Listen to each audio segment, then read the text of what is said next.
ভারতে এমন একটি জায়গা আছে, এমন একটি দুর্গ আছে যেখানে সন্ধে হয়ে যাওয়ার পর মানে সূর্য অস্তের পর আর যাওয়া হয় না।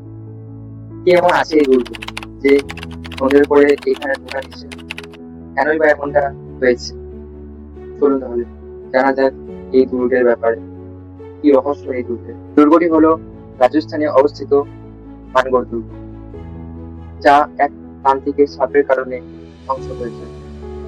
এটা মিথও হতে পারে কিংবা সত্যি হতে পারে, যদিও আমার জানা নেই, কারণ আমি যাইনি এখনো অব্দি ওখানে। অবশ্যই যেতে চাইবো এখন। এর রহস্য কি আছে সবার সামনে তুলে ধরতে চাইবো। তো তোমরা কি চাও যে ওইখানে এক্সপ্লোর করে দেখা উচিত, যে ওখানে কি আছে? যদি তোমরা চাও অবশ্যই আমি একদিন যাবো। মেইন টপিকে ফিরে যাবো।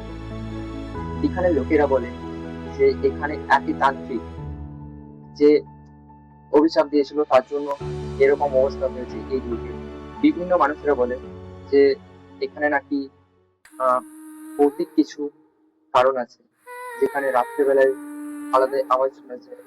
আরো অনেক কিছু আছে তাদের মধ্যে, যা এখনো অব্দি প্রমাণিত হয়নি এই গল্পগুলো। তাই এগুলো অত সিরিয়াস নেওয়া হয় না, কিন্তু তাও সেফটির জন্য এখানে আর রাত্রের বেলায় সূর্য ওঠার পর আর ঢুকতে দেওয়া হয় না। এটাই হলো এই দুর্গের রহস্য।